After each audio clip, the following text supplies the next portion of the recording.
C'est énorme. C'est gigantesque. C'est incontrôlable. Ça va balayer le pays. J'ai nommé les bretzels du pirate. LPC 22. Aujourd'hui, nous allons faire une pâtisserie traditionnelle alsacienne. J'ai nommé les bretzels. Donc, on va commencer avec une pâte à pain ordinaire. Il vous faudra donc 500 ml de farine, 15 ml de levure, 150 ml d'eau tiède et 5 ml de sel. Pour former notre pâte à pain, on va donc mélanger tous les ingrédients secs. La levure. Qu'est-ce qu'il y a d'autre de sec? Ah oui, le sel. Et là, ensuite, on va rajouter de l'eau tiède, petit à petit. Le but, c'est de mettre le minimum d'eau possible pour avoir une belle pâte bien molle et légèrement collante.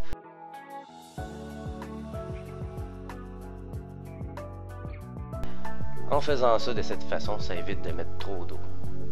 Une fois que vous avez la texture, vous pouvez former une belle boule et la couvrir dans un bol pour la laisser pousser pendant environ 1 heure.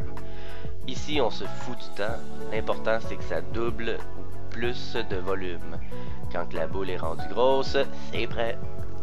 Des fois, ça peut prendre 45 minutes. Ça dépend de plein de facteurs.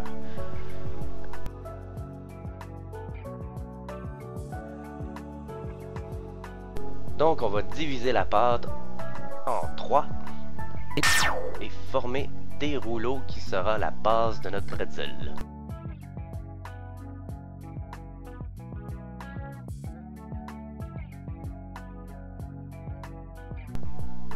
Donc, on peut laisser un peu plus de pâte au milieu et aller de plus en plus petit vers les bouts. On fait un rouleau quand même assez long. La minute Wikipédia. Selon une histoire alsacienne locale, la forme spécifique du bretzel tiendrait autant de ses origines étymologiques, en alsacien le mot « bretzel » signifiant « le temps de repos ».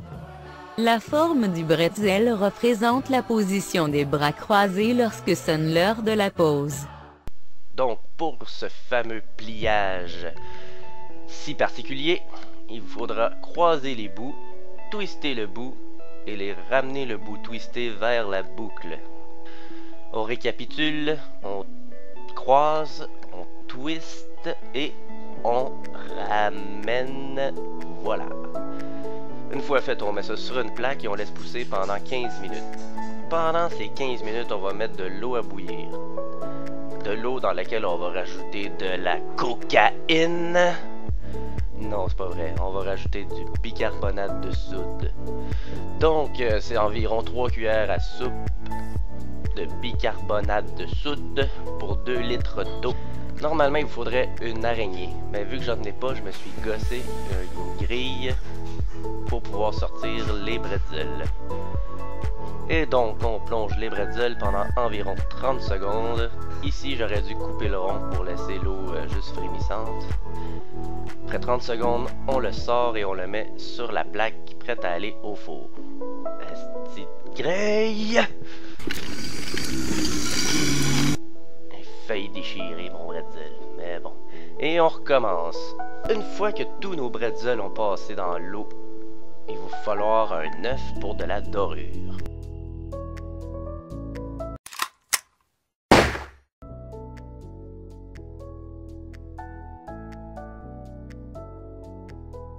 Donc, bien badigeonner de cette dorure nos bretzels.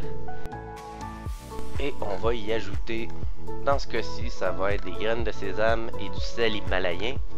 Mais vous pouvez mettre ce que vous voulez, des graines de pavot ou du fromage, des morceaux de bacon, du jambon. Non, je sais pas, vous mettez ce que vous voulez, tout est bon, tout est possible.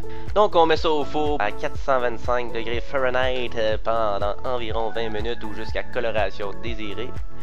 Et voilà des beaux bretzels bien bons, surtout avec un breuvage bien frais et légèrement alcoolisé. Merci d'avoir écouté. Pour les questions, c'est dans les commentaires. N'oubliez pas le pouce bleu et abonnez-vous.